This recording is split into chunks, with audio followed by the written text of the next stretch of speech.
Clemson. We scored first, and in between that, you just wonder how do we get in this situation that we're 4-3 now. We knew this stretch would be tough. I was expecting us to go undefeated during this stretch run. Get to 7-0, probably after beating these three teams, get to the top 10, looking at closing in, finishing out the season in November, getting to the ACC championship and representing ourselves in the college football playoff. That was stripped away from us. We lost 3 straight ACC games. Definitely 2 teams I think we were better than, and then this team, Clemson, I think they're good, but I don't think they're that much better than us. I don't think they're maybe 18, 19, or even 20 Clemson good. I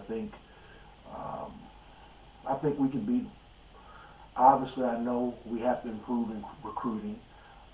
I know you only so much you can do. You have to take the guys you got, get them better, portal, recruiting, develop. But it's just frustrating as a Seminole fan when you see the potential of this team, and for whatever reason, it's not translating. And I want to reiterate that Mike Norvell will be back as the head coach next year. Right now, I'm not a fan of his. I just haven't seen enough to convince me that he's going to lead us to the promised land. Not saying that he can't, but I just haven't seen it. At this point now, we're still mediocre at best. Some of the fan base believes in it, a lot of them don't. The expectations are there, the standard is there, and it's for us as fans, players, alumni, coaches to reach that point. And I know a lot will be made up about people leaving the game. I personally, if I travel 4.5, 5 hours or go to wherever, I'm not leaving till the game ends. It just is what it is. But again, I don't fault the fans. You're frustrated. You're frustrated with the product on the field you're seeing. You're frustrated with a coach that has the players to get things done. And when you don't operate and take advantage of 2 teams that you were better than, and people keep telling you they were better than you, they had more experience, but you were better, you get in some of these situations. Again, Clemson was able to find a way. And that's sometimes, I know people want to dominate. I know people want to blow teams out. But a lot of times it's about winning. It's about surviving. You know, having the most points at the end of the game. I know people talk about, well, you got these couch quarterbacks and cooler talk quarterbacks. People don't understand football.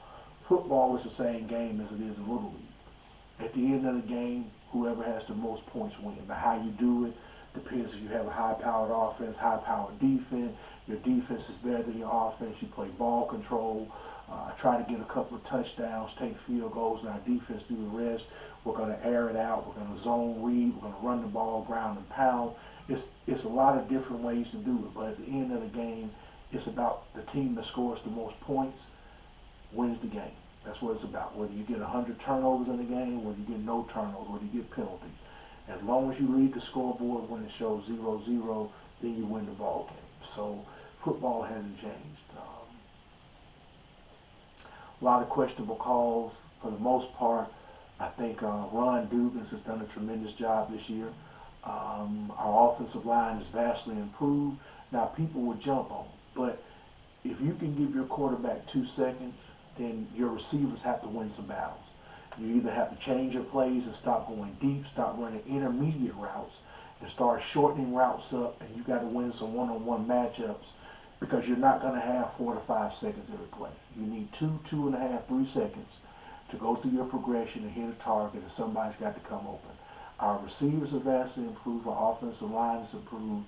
Our defense is playing good football, surprisingly, even with Fuller. I think Fuller's coaching his tail off. I just don't think he's the guy that's going to lead Florida State to where they want to go. But he's a good defensive coordinator. Definitely Randy Shannon makes a big difference. That defense is vastly improved from last year to this year. But again, your defense is playing good enough to keep you in ball games. You have to be able to score. You have to be able to close drives out with touchdowns and field goals to give that defense a breather because they're keeping you in these ball games. And again, Up until the point of Clemson, our defense really, we did have some struggles, but for the most part, we played good. And then we get in Clemson and we just have lapses. But we were able to come back, make the game interesting. But again, ultimately, losing 7 straight to Clemson, it's not going to get it done in Tallahassee. So, like I said, again, we just have to keep playing, keep getting better. Hopefully, Trayshawn Ward comes back. We get some of the other guys injured back. We have Georgia Tech. I know people are going to just overlook them, but they have a 2-game winning streak on us. I was at one of them in 2015. Thought we should have won. So we had to block field goal for a touchdown, our first loss. But you can't take teams lightly. And I will say this and say this again. With the playoff going to 12 teams, a lot of smaller schools like Wake Forest, a lot of schools like NC State, a lot of schools that don't operate in the same budget or in the same world as a Florida State or even a Clemson, can now sense the opportunity to make the playoff and make some noise. So with that being said, the pressure is going to definitely be on these coaches. If people thought there was pressure in the BCS era, there was pressure in the 14 playoff. You wait till we get to a 12-team playoff, and UCLA and USC are in the Big Ten, and Texas and Oklahoma are in the SEC. And the amount of money that's going to be dished out every year to the entire athletic program, not just football, but to the entire athletic program, $80 to $100 million. And hopefully the ACC, the Big 12, and the Pac-12 can try to catch that money and help their institutions out. But the pressure is going to be there. The margin for error is going to be less because now where teams were able to accept, we're good, but we're not there. With Cincinnati making this thing last year, and again, you look at what Wisconsin did with their coach, the expectations and the standards are going to change because there's 12 teams, and for most part of it, you're going to be expected to get in. So for Florida State, it's about continuing to recruit, continue to develop. I'm not really worried about stars or what this and this. You got to find football players. Right now, we're being beaten by teams that operate with far less as far as money and recruiting budget, operating costs, and they're beating us. Well, Clemson, again, spends just about as much as we do. We rotate every year. One year they'll spend 55, 60. One year we'll spend, 48, 50, 60 million dollars. So it kind of fluctuates between both of us. But at the end of the day, with these lesser schools rising up, they're finding players to fit what they want to do. They're coaching and developing them, whether it be through red shirt, whether it be through the portal. They get the type of players, and they're doing what they need to do. And we got to do that, regardless if it's a 5-star recruit or no-star recruit. We have to get the football players in there that can get it done. We got to get the guys that are motivated, the guys that want to play, and obviously you have to build depth towards the future. That's always important. So really can't take much away from that, but I think the stakes are going to get higher in the next 2 years. Definitely, if Mike Norvell's the coach and Florida State still performing at this level, there's no way I can see him being the coach of the future because, and he's in his 3rd year, and I'm going to do a video on that, but at the moment right now, there's a lot of interesting things going on, and hopefully we can get it done. We're coming off a bye week. Georgia Tech's next. Georgia Tech is next, so hopefully we can answer the bell. We'll be at Doak Campbell. I hope the game at least has 70,000 there. Again, nobody probably knows me except the administration and the boosters because I call every day, not wanting them to shrink the capacity of the stadium. In fact, I want to raise it up to 90,000 by closing the bowl off and raising the north end zone. But other than that, guys, we know what we got to do. As far as us fans, we know what's expected of us, former players, alumni, and boosters. We know the expectations. We know the standard. Right now, it's not being met. A lot of people tend to think improvement we're improving.